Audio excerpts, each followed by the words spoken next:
Sizi sağlamlıq rubrikamızda salamlayırıq. Yaxşı əhval-ruhiyyə sağlam bədəndən başlayır. Mən Sona sizə kömək edəcək faydalı məsləhətləri bölüşəcəyəm. Müqəddəs kitab deyir: hər yaxşı bəxşiş və hər kamil hədiyyə yuxarıdan, özündən heç bir dəyişiklik ya dönüklük göriyəsi olmayan nurlar atasından gəlir. Salam əziz dinləyicilərimiz. Bugün mən sizə çox maraqlı və dadlı bir meyvə haqqında danışacağam. Bugün mövzumuz gavalıdır. Sizə bir neçə maraqlı faktlar demək istəyirəm. Gavalının becərilməsi tarixi təxminən 2000 ildən çoxdur və ilk olaraq Çin və Qafqaz bölgəsində yayılıb. Qədim Roma əsgərləri səfərlərdə enerjili qalmaq üçün qurudulmuş gavalı yeyərdilər. Gavalı həm meyvə, həm də təbii müalicə vasitəsi olaraq ən çox tədqiq olunan meyvələrdən biridir. Gavalı, latınca Prunus domestica, gilas, ərik və şaftalı ilə eyni ailəyə aiddir. Onun vətəni Qafqaz, İran və Şərqi Avropadır.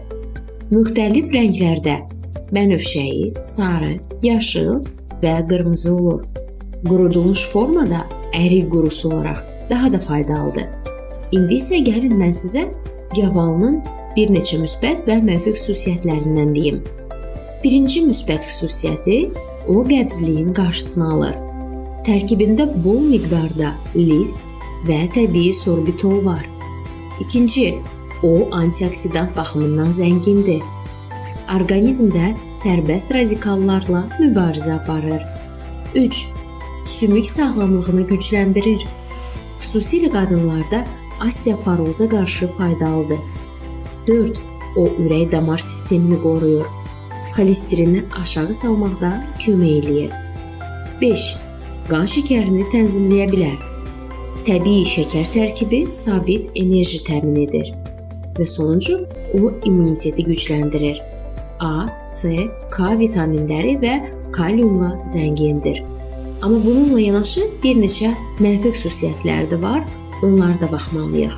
Birinci, həddindən artıq qəbul qəbzliyin əksinə ishal yarada bilər.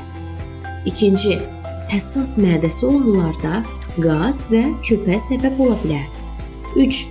Şəkərli diabeti olanlar çox miqdarda istifadə etməməlidir, çünki onun təbii şəkəri yüksəkdir. 4. Onun tərkibində kalsium əleyhdarı olan fitatlar ola bilər. Bu səbəbdən bəzi mineralların sorulmasını azalda bilər. Və son, allergik reaksiyalar nadir hallarda da olsa mümkündür. Nəticədə gavalı həm dadlı, həm də faydalı bir meyvədir. Onun qurudulmuş və təzə forması bir çox xəstəliyin qarşısını almaqda rol oynayır.